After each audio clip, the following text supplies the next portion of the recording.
پترا ادھر ویکھ ہوئے سونیا بڑی مہنگی تقریر ہے یہ چن سبحان اللہ فرما ذرا پیار دے نال اس بات نوں ذرا سمجھو جڑی میں بات عرض کر رہا گرامی قدر حضرات بیٹھ جا میرا چن بیٹھ جا پیسے دینا ہوندا پیا نا اگے پڑھا دے پڑھو بھئی کول چلیے پڑھاؤ اللہ دے بندیا میں تے ڈسٹرب ہو جانا یقین اللہ تے کرو میں پیسے کدی اپنی تقریر نہیں کول کیتی میں کہنا چوکیا بند کر میری گل سن ساڈا ایک اپنا مزاج ہے اور یقین کرو ہوندا صرف مسلک واسطے ہے ورنہ جنی میں کہا سانو ماڑے نہیں لگدے تسی پاٹے سٹو اسی پھر بھی لے جانے کیوں سرکار اتنا ہی ہے جی لیکن کہنے کا مقصد یہ چنگے لگدے نے قسم خدا دی تسی پاٹے سٹو اسی پھر بھی لے جانے کیوں سرکار اتنا ہی ہے جی لیکن کہنے کا مقصد یہ چنگے لگدے نے قسم خدا دی تسی پاٹے سٹو اسی پھر بھی لے جانے کیوں سرکار اتنا ہی ہے جی لیکن کہنے کا مقصد یہ چنگے لگدے نے قسم خدا دی اگر میں دنیاوی کوئی منفعت نہیں چاہ رہا اس دعوت و تبلیغ کے عوض اللہ کا تعارف کروانے کے عوض تو سمجھ لو کہ میں خالصتاً تمہاری آخرت کی فکر میں ہوں.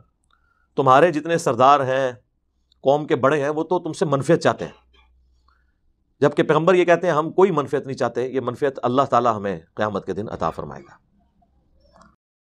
علی بھائی سچ سچ بتائیں آپ نے سما ٹی وی پر آنے کی کتنی فیس لی ہے؟ میرے بھائی ہم نے کیوں فیس لینی ہے میرے بھائی ہماری یہ ریکوائرمنٹ ہی نہیں ہے کہ فیس لے کے اس طرح کا کام کیا جائے. دیکھیں سورہ ہود کے اندر تو اسپیسیفکلی باقی صورتوں کے اندر بھی اللہ تبارک و تعالیٰ نے انبیاء کرام علیہ السلام کے بارے میں یعنی اس چیز کو بار بار ہائی لائٹ کیا. جتنے پیغمبروں کا ذکر آیا ہے نا اس کے ساتھ اللہ تعالیٰ نے اس بات کو ریپیٹ کیا ہے. حالانکہ ایک دفعہ بھی اللہ تعالیٰ کا بات کر لینا کافی تھا لیکن ہر پیغمبر کے ساتھ یہ آیت ریپیٹ ہوئی ہے.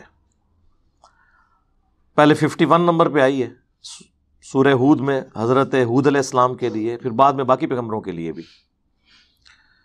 یا قوم لا اسألکم علیہ اجرا اے میری قوم میں اس تبلیغ کے عوض تم سے کوئی معاوضہ طلب نہیں کرتا. ان اجری الا علی الذی فطرنی میرا اجر تو نہیں ہے مگر اس ہستی کے ذمہ جس نے مجھے پیدا کیا ہے. افلا تعقلون کیا تم عقل نہیں رکھتے؟ یعنی عقل سے کام لو کہ اگر میں دنیاوی کوئی منفعت نہیں چاہ رہا اس دعوت و تبلیغ کے عوض اللہ کا تعارف کروانے کے عوض تو سمجھ لو کہ میں خالصتاً تمہاری آخرت کی فکر میں ہوں. تمہارے جتنے سردار ہیں قوم کے بڑے ہیں وہ تو تم سے منفعت چاہتے ہیں جبکہ پیغمبر یہ کہتے ہیں ہم کوئی منفعت نہیں چاہتے یہ منفعت اللہ تعالیٰ ہمیں قیامت کے دن عطا فرمائے گا. تو یہ انبیاء کرام کی سنت ہے کہ آپ دعوت و تبلیغ کا کام معاوضے کے بغیر کریں. البتہ جب ٹوٹلی دین کے حوالے سے لوگ وقف ہو جاتے ہیں جس طرح کہ ہمارے محبوب صلی اللہ علیہ وآلہ وسلم تو پھر ظاہر کام کاج تو چھوڑنا پڑتا ہے. میری یوٹیوب کے اوپر ایک ویڈیو بھی ہے نبی صلی اللہ علیہ وآلہ وسلم کا ذریعہ معاش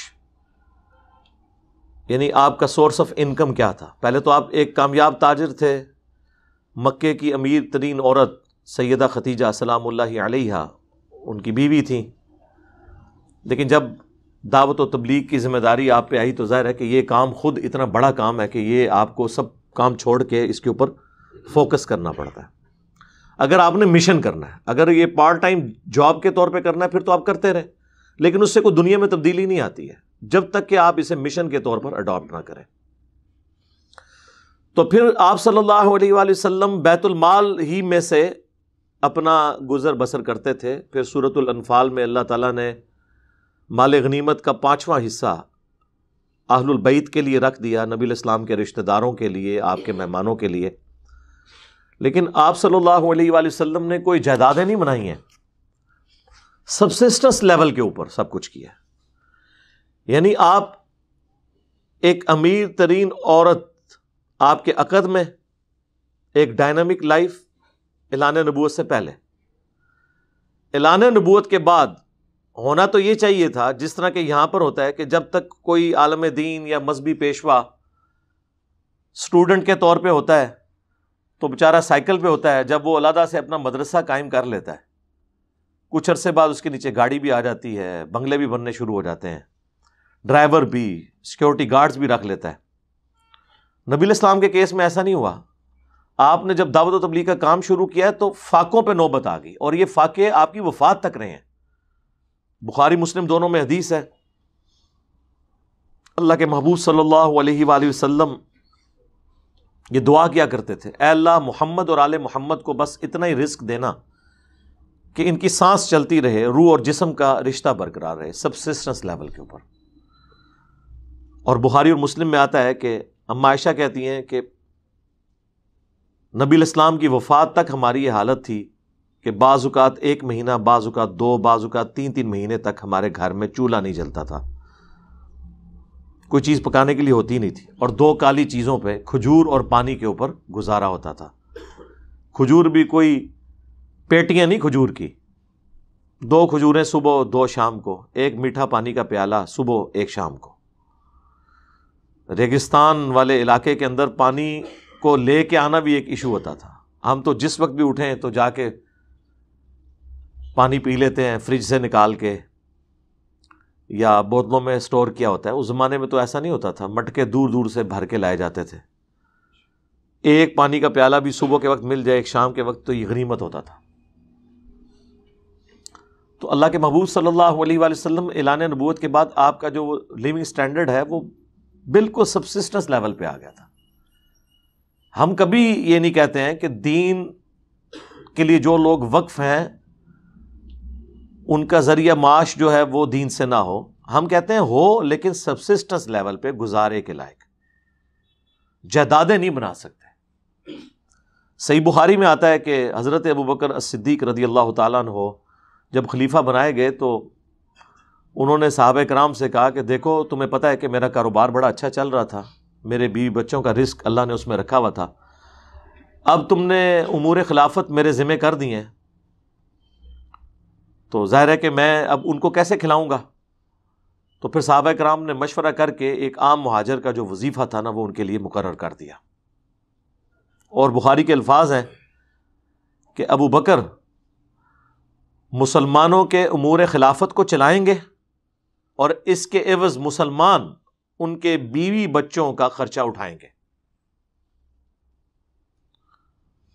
اب یہاں پہ ایک معصومانہ سوال ہے کہ حضرت ابو بکر صدیق رضی اللہ تعالیٰ عنہ جو اس امت میں ٹاپ کی پرسنالٹی ہیں، انہیں بھی اپنے ذریعہ معاش کے لیے اپنا وظیفہ مقرر کرنا پڑ رہا ہے۔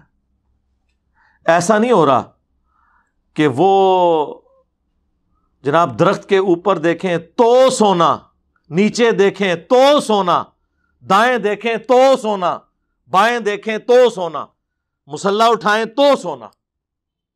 داتا حضور کشف المحجوب میں لکھتے ہیں یہ فکرے ان کی زبان سے تب ادا ہوئے جب اس درخت کے نیچے تھے جس کے اوپر میں چڑھا ہوا تھا۔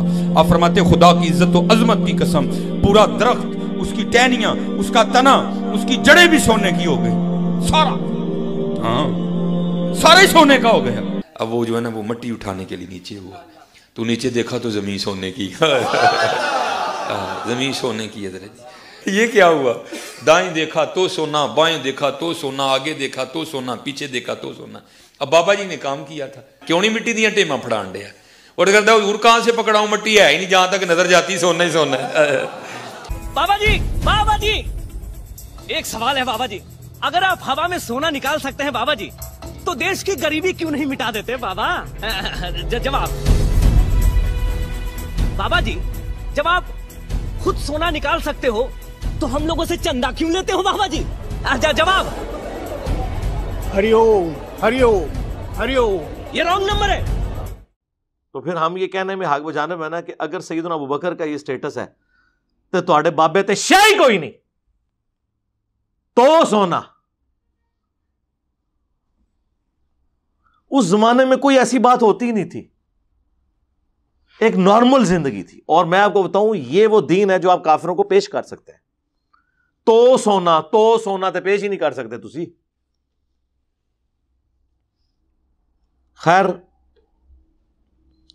یہ سبسسٹنس لیول پہ دین سے لینا ہم اسے اس اعتبار سے علماء کے حق میں جائز سمجھتے ہیں، لیکن جدادیں بنانے کو نہیں۔